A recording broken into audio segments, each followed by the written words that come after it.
Hello students, आप सभी का स्वागत है ए टू जेड स्टडी चैनल में। आज आप 10th क्लास के 4.2 क्वेश्चन नंबर 3 से देख रहे सोल्यूशन को कैसे सॉल्व करेंगे।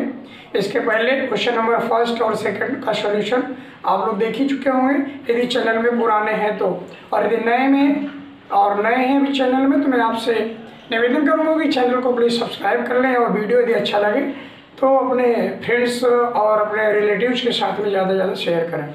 तो आइए शुरू करते हैं। इसमें क्वेश्चन नंबर 3 है कि ऐसी दो संख्याएं ज्ञात कीजिए जिनका योग 27 हो और गुणनफल 182 हो। तो ये क्वाड्रेटिक इक्वेशन चैप्टर का नाम आपको याद होगा कि आप सबसे पहले हम क्वाड्रेटिक इक्वेशन बनाते हैं, उसके बाद उनको सॉल्व करते हैं। तो ये क्वाड्रेटिक इक्वेशन मीन्स द्विघात समीकरण से है। और द्विघात समीकरण को बनाने के लिए बस जो कह रहा है उस वर्ड्स में अब क्वेश्चन में तो उसके अनुसार हम लिखना है। सिर्फ उसको शब्दों को आपको समीकरण में ढालना है। कैसे बदलते हैं उसको आइए देखते हैं। क्वेश्चन नंबर 3 में ऐसी दो संख्या ज्ञात करना है जिनका योग 27 है। तो ऐसा जब भी दिया हो जिन दो का योग 27 है या अंतर उनका दे रखा है, योगफल दे रखा है, या फिर एक संख्या दूसरी संख्या से कितनी अधिक या कम है, ऐसा ही संबंध इनमें दे रखा होता है मोस्टली।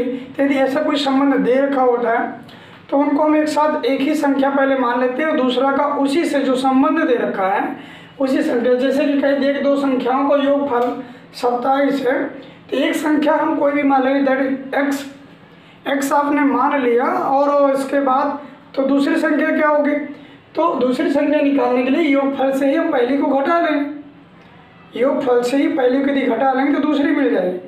अब दोनों जब मिल गई, पहली एक एक्स मिल जाएगी, दूसरी 27 माइनस एक्स, तो उन दोनों का गुणनफल बताया है कि इन दोनों का गुणनफल 182 है। अर्थात एक्स को 27 माइनस एक्स से मल्टीप्लाई करेंगे और इक्वल टू 180 हो जाएगा। यहाँ पर से मानेंगे, माना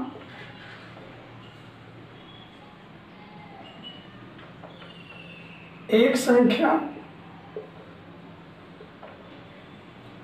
माना उनमें से एक संख्या आपकी x है, इसलिए जो दूसरी होगी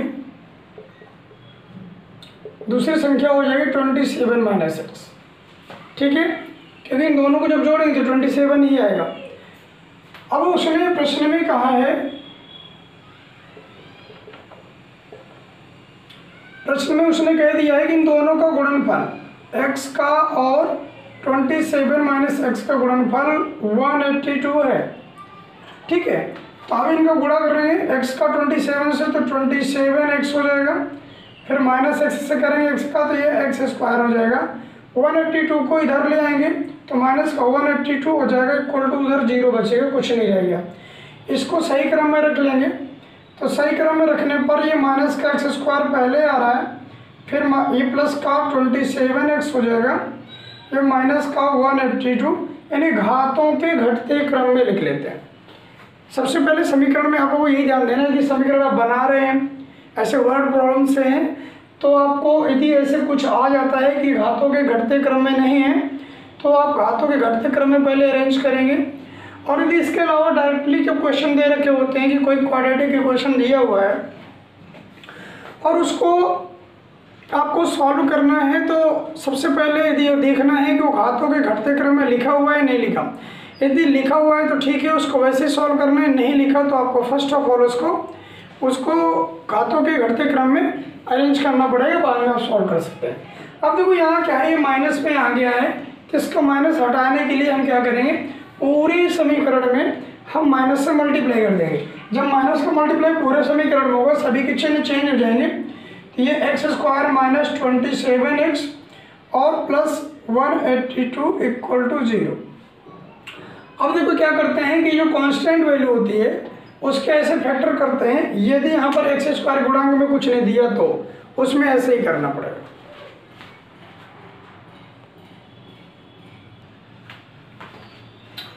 यदि x² का गुणांक यानी कोफिशिएंट दे रखा है तो फर्स्ट ऑफ ऑल इसको हम क्या करते हैं, x² के गुणांक को कांस्टेंट वैल्यू से मल्टीप्लाई करते हैं। यानी जो c होता है, आपको स्टैंडर्ड समीकरण आपको बताया था कि हमारे स्टैंडर्ड समीकरण ये ऐसे होता है। तो उसमें हम यदि x के गुणांक में कुछ दे रखा होता है, जैसे a दिया है यहाँ और यहाँ पर c है, तो सबसे पहले हम a और c का गुणा करते हैं और गुणा करने पर जो हमें मिलता है उसके हम ऐसे जोड़े बनाते हैं, उनको इस प्रकार से जोड़ते या घटाते हैं कि उनको हमें जोड़ने पर या घटाने पर हमें b प्राप्त होना चाहिए। हम उन दोनों को जोड़ें, a और c मिले हमें, तो उन दोनों को जोड़ने पर या घटाने पर हमें b प्राप्त होना चाहिए, अर्थात x का गुणांक। ठीक, तो यहाँ पर देखो x के गुणांक में x का कोफिशिएंट कुछ भी नहीं है, तो हम 182 के ही फैक्टर करेंगे और फैक्टर करने बाद हम उसको ऐसे जोड़े बनाएंगे को जोड़ने या घटाने पर हमें 27 मिलना चाहिए। तो हम इसको यदि बनाएंगे तो आपको देखो कर लीजिएगा, ये 13 और 14 मिल जाएंगे। ठीक है, 13 इंटू 14 जब करेंगे आप तो आपको ये मिल जाएगा, यानी 182 के फैक्टर आपको ऐसे मिल जाएंगे। तो इसको अब हम ऐसे जोड़ते घटाते हैं कि हमें वो 27 मिलना चाहिए, तो मिल गया। इन दोनों के यदि जोड़ देते हैं तो इसको आप लिख सकते हैं। और देखो अपने आसानी के लिए कहीं डाउट्स ना रहें, उसके लिए एक चीज़ आप बना सकते हैं हमेशा के लिए कि हमेशा जो भी आपको गुणनखंड मिलते हैं उनको हमेशा पहले बड़ा गुणनखंड रखें आप, बाद में छोटा, हमेशा, चाहे वो जोड़ने के लिए आया हो चाहे घटाने के लिए आया हो। यदि आप ऐसा करते हैं तो आपको डाउट खत्म हो जाएगा, हम लिखें कैसे। कई बार स्टूडेंट्स कहते हैं सर दो जो गुणनखंड होते हैं हम किसको पहले लिखें किसको बाद में, इसमें भी ऐसी कोई बात नहीं है, किसी को भी आप पहले या बाद में लिखें, दोनों प्रकार से आप उसको सॉल्व कर सकते हैं। परंतु कभी कभी बच्चे परेशान हो जाते हैं कि उसको कॉमन लेने में प्रॉब्लम होने लगती है, तो जब पहले बड़ा और बाद में छोटा लिखेंगे तो उसमें ऐसी कोई प्रॉब्लम नहीं आएगी, अब हमेशा सॉल्व कर देंगे। तो यहाँ पर लिख सकते हैं आप 14 + 13 x + 182 = 0। अब इसको ब्रैकेट को ओपन करेंगे तो x² - 14x और माइनस का अंदर मल्टीप्लाई हो जाएगा ब्रैकेट में, माइनस का 13x और प्लस 182। अब इन देखो दो के जोड़े बना दीजिए। अब दो के जोड़ों में से कॉमन लीजिए कि कॉमन क्या होने वाला। ठीक है, तो जब इससे कॉमन लेंगे तो x² - 14x से कॉमन लेंगे तो यहाँ पर x कॉमन आ जाएगा, तो यहाँ से बचेगा x - 14। फिर इधर दूसरे में देखें तो 13x और 182 में कॉमन लेंगे तो यहाँ पर 13 कॉमन आ जाएगा माइनस का, तो माइनस का 13 जब कॉमन लेंगे तो आपको बचेगा यहाँ पर से x, और ये प्लस था और माइनस कॉमन लिया तो ये प्लस को है माइनस में बदल जाएगा और ये 14 टाइम में आएगा, क्योंकि अभी आपने देखा 182 इक्वल टू हमने 13 इंटू 14 लिखा है, 13 के टेबल में 14 टाइम में 182 आएगा इक्वल टू 0।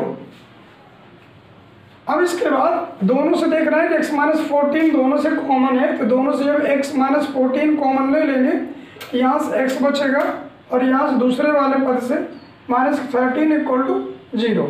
अब इन दोनों से जब x के बराबर मान निकालेंगे तो -14 पश्चांतर हो जाएगा, तो 14 प्लस का हो जाएगा, -13 पश्चांतर होगा तो प्लस का 13, तो x बराबर है आपके 14 और 13, ये दो मान आ जाएंगे।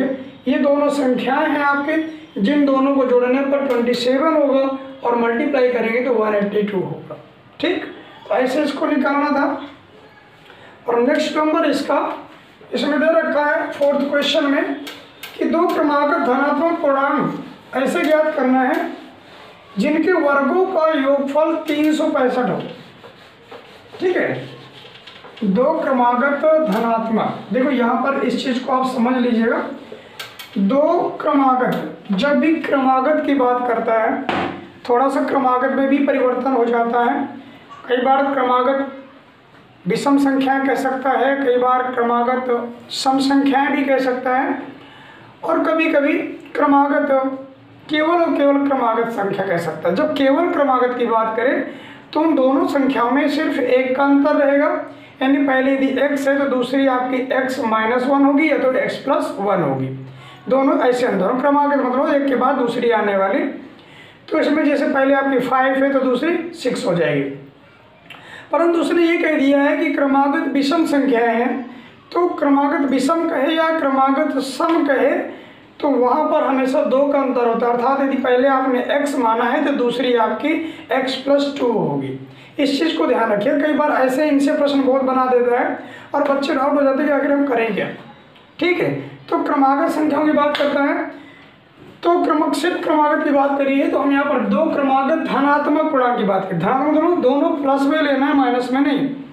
दोनों क्रमागत धनात्मक पूर्णांक है जिनके वर्गों का योगफल 365 है। तो बहुत आसानी से इसके कोई इक्वेशन बना लेंगे। तो यहाँ पर मान सकते हैं, माना 2 क्रमागत संख्याएं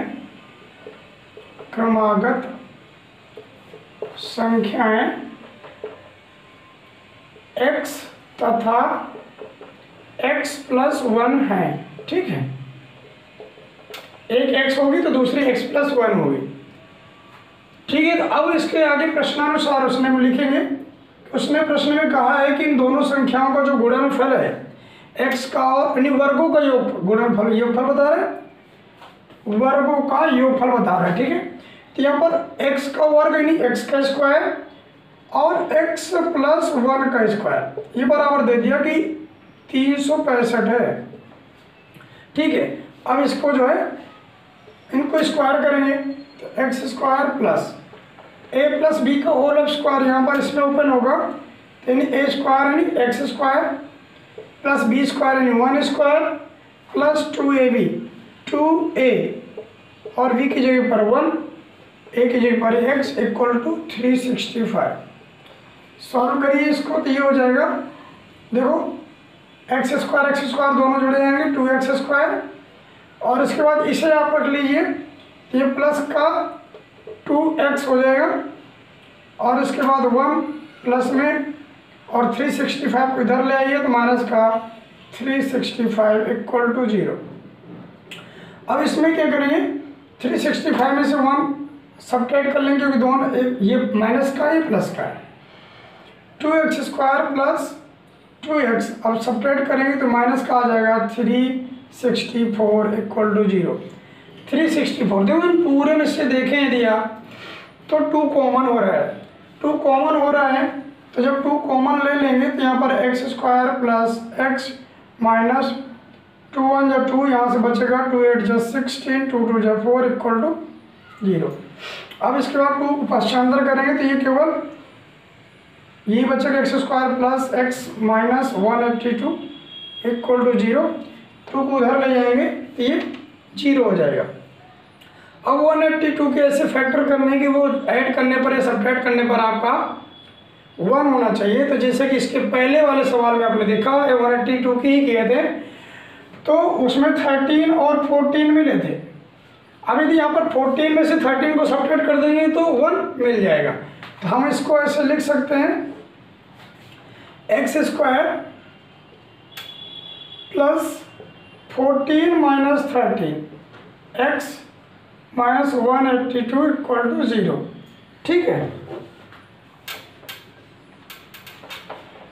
इसके बाद इसमें ब्रैकेट को ओपन करेंगे x² plus 14x minus 13x minus 182 = 0।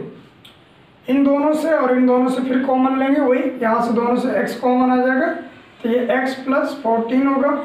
इन दोनों से कॉमन लेंगे आप तो माइनस का 13 कॉमन आएगा तो वही बचेगा x माइनस प्लस, जब माइनस कॉमन लेंगे तो ब्रैकेट के अंदर चिन्ह बदल जाएगा 14 = 0। तो दोनों से x प्लस 14 कॉमन आ जाएगा तो x प्लस 14 और दूसरा x माइनस 13 = 0। तो अब यहाँ से पश्चांतर करेंगे x बराबर मान निकालेंगे तो x बराबर -14 और ये प्लस 13 आएगा। तो आपको एक चीज़ याद रखना है कि उसने क्वेश्चन में कहा था 2 क्रमागत धनात्मक पूर्णांक, तो ये धनात्मक 13 तो है परंतु 14 नहीं है। तो यहाँ पर 14 को हम क्या है छोड़ देंगे और उसके बाद हम मानेंगे कि x बराबर जब 13 आया है तो 2 संख्याएं हमने क्या मानी थी, एक x दूसरी x+1, तो एक 13 होगी तो दूसरी x+1 ये 13 + 1 हो जाएगा। लिख देंगे अतः संख्याएं हो जाएंगी 13 और दूसरी हो जाएगी x प्लस 1 बराबर यानी 13 प्लस 1 यानी 14। इस तरह से ये दोनों संख्याएं हो गई आपकी। नेक्स्ट क्वेश्चन में देखो दिया है कि यदि एक समकोण त्रिभुज आप पढ़ चुके होंगे इसके पहले कि समकोण त्रिभुज क्या होता है। तो उसमें बताया कि समकोण त्रिभुज की ऊंचाई इसके आधार से 7 सेंटीमीटर कम है। तो पहले समकोण त्रिभुज बना लेते हैं, उससे बहुत आसानी समझ में आ जाएगा। ये रहा समकोण त्रिभुज, ठीक है। इसमें ये समकोण त्रिभुज है। समकोण त्रिभुज में बताया कि ऊंचाई इसके आधार से 7 सेंटीमीटर कम है। ये जो ऊंचाई है आधार से 7 सेंटीमीटर कम है। यदि आधार आपका x है तो ऊंचाई आपकी क्या हो जाएगी, -7, x -7 हो जाएगी। यदि कर्ण 13 सेंटीमीटर है, कर्ण दे रखा है 13 सेंटीमीटर, तो फिर आपको दो भुजाएं ज्ञात करनी है, इन दोनों को ज्ञात करना है कि क्या होंगी।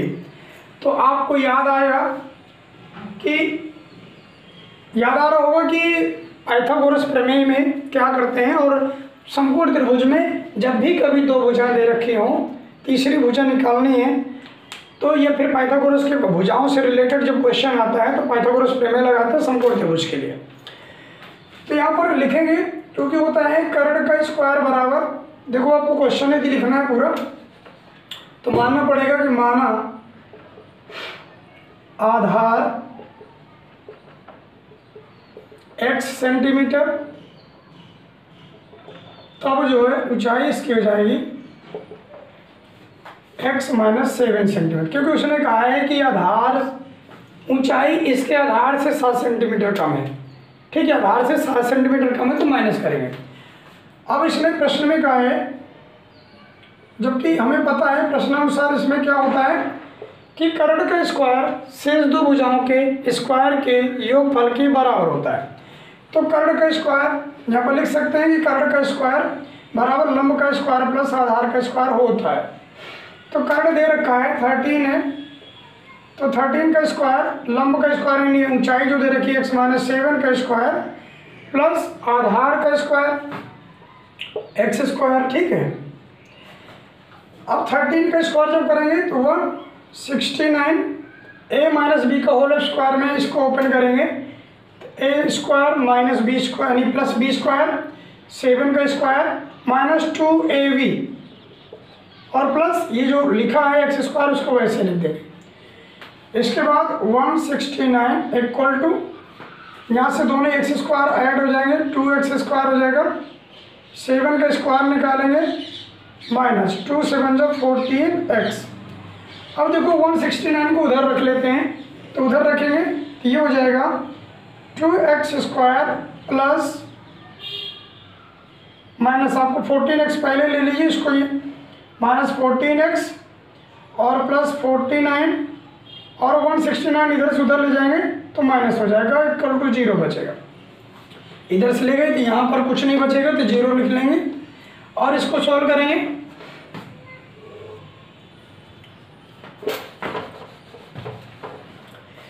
तो इसमें 2x स्क्वायर -14x,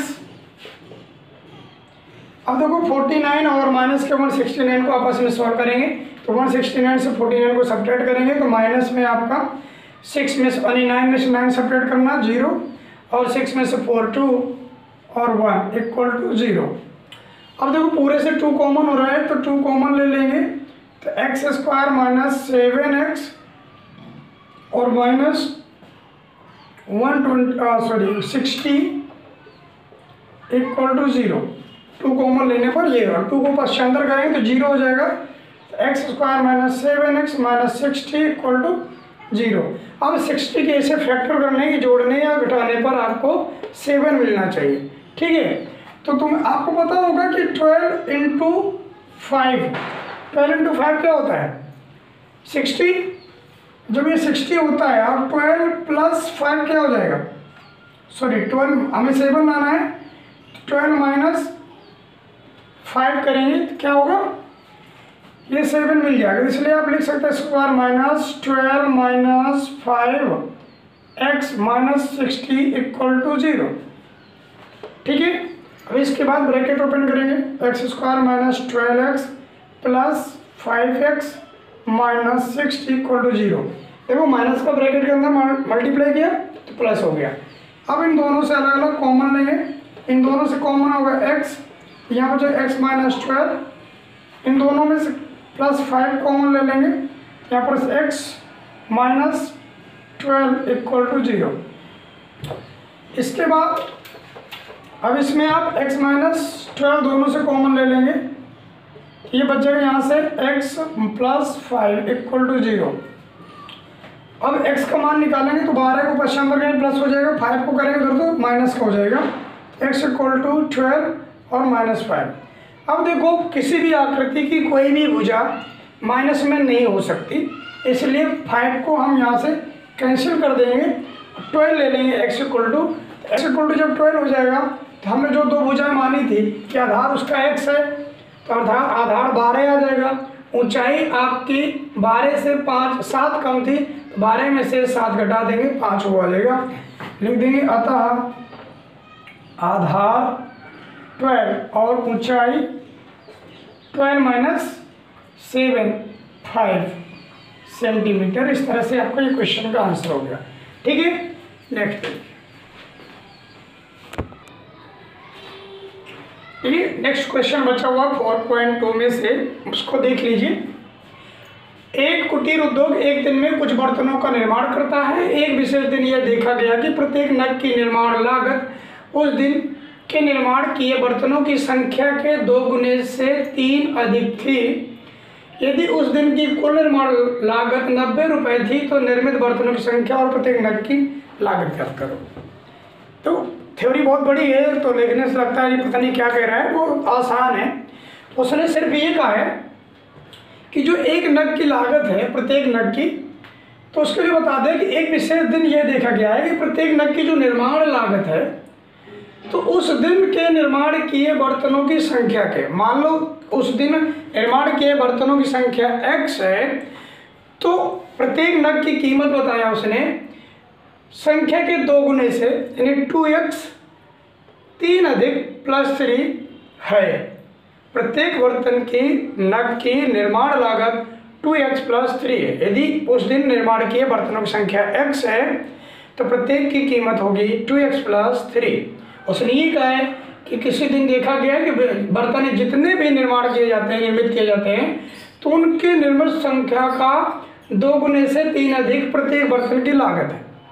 ठीक है, और फिर आगे बता दिया कि उस दिन की कुल निर्माण लागत 90 रुपये है, तो कुल के लिए मतलब एक बर्तन की निर्माण लागत आपकी 2x प्लस 3 हो गई है। तो पूरे x बर्तन आप उस दिन निर्मित कर रहे हैं, तो x की कितनी होगी 2x plus 3 multiply by 3 equal to 9। देखो आपको लिखेंगे इसे, मान लेते हैं कि माना उस एक विशेष दिन में उस विशेष दिन में बर्तनों का जो निर्माण हुआ है वो है x। ठीक है, तो प्रत्येक नग की कीमत निकाल लेंगे, प्रत्येक नग आपका हो जाएगा, उसने कहा है कि 2 गुने, इसका 2 गुने से 3 अधिक प्रत्येक नग की कीमत है ये। अब कह दिया कि उस दिन 90 रुपये कुल निर्माण लागत 90 रुपये हुई है, तो उस दिन निर्मित बर्तनों की बात कर रहा है, तो हम एक की इतनी है तो हम x के निकाल लेंगे। तो प्रश्नानुसार उसने जो कहा है उसको प्रश्न के अनुसार एक समीकरण में हम रख देंगे। उसने ये कहा है कि एक बर्तन, इन टोटल बर्तनों की जो उस दिन की लागत रही है वो 90 रुपये है। तो जब एक की है 2x प्लस 3, तो x बर्तनों की जो हो जाएगी वो मल्टीप्लाई करनी पड़ेगी, और वो 90 रुपये हो रहा है। एक बर्तन की लागत इतनी है तो x बर्तनों की कितनी होगी उसको बताया कि 90 रुपये थे। x का मल्टीप्लाई इसमें करेंगे तभी वो 90 के बराबर होगा। ठीक है, x का 2x से मल्टीप्लाई करेंगे तो 2x स्क्वायर हो जाएगा, x का 3 से करेंगे तो प्लस 3 हो जाएगा, 90 को इधर ले आएंगे तो ये माइनस 90 इक्वल टू 0। अब देखो 2 इधर है 90 इधर है, तो 2 और 90 का मल्टीप्लाई करके उसके ऐसे फैक्टर करना है कि आपको ऐड या सब्ट्रैक्ट करने पर 3 मिलना चाहिए। 2 × 90, ठीक है, फैक्टर करेंगे तो 2 ये 90 हो जाएगा, 2 से फिर 45 हो गया, फिर 3 से 15, 3 से 5, फिर ये 5 से 1। अब इसके ऐसे पेयर करने की आपको ऐड या सब्ट्रैक्ट करने पर 3 मिलना चाहिए। तो यहाँ से देखिए कैसे बनाए, ये ऐसे बन जाएगा, ठीक है। 2 2 जब 4 3 जब 12, 3 5 जब 15, 15 माइनस 12 इक्वल टू 3। तो ऐसे आप लिख सकते हैं 2x स्क्वायर प्लस 15 माइनस 12, 3 हो जाएगा, x minus 90 equal to 0। Bracket को ओपन करिए, 2x square plus 15x minus 12x minus 90 equal to 0। अब यहाँ से और यहाँ से कॉमन लीजिए, इन दोनों से कॉमन लेंगे तो केवल x कॉमन होगा, यहाँ पर 2x प्लस 15, और यहाँ से दोनों से कॉमन लेंगे तो माइनस का आपका 6 कॉमन आ जाएगा, तो बच जाएगा 2x माइनस सॉरी प्लस हो जाएगा, माइनस जब कॉमन लेंगे 15 इक्वल टू 0। अब दोनों से देखो 2x प्लस 15 कॉमन हो रहा है, तो 2x प्लस 15 जब कॉमन ले लेंगे दोनों से तो यहाँ से आपका x बच जाएगा और यहाँ से 6 इक्वल टू 0। अब इसको आप यहाँ लिख सकते हैं x इक्वल टू जो मान निकल के आएगा तो माइनस के 15/2 माइनस 15/2 और दूसरा हो जाएगा 6। अब देखिए किसी भी वस्तु की निर्माण लागत या किसी भी वस्तु की जो कीमत है माइनस में यहाँ पर नहीं होगी, ठीक है, वो कर्ज में नहीं बेचेगा, ठीक है। इसलिए यहाँ पर से इसको 15/2 को कैंसिल कर देंगे, इसको नहीं लेंगे तो x बराबर आपका 6 हो गया। तो आपने क्या माना, विशेष दिन कितने बर्तन निर्मित किए, x यानी 6, और उस दिन प्रत्येक नग की जो कीमत हो जाएगी तो 6 × 2 + 3 12 + 3 15, ये हो जाएगा विशेष दिन निर्मित बर्तनों की संख्या,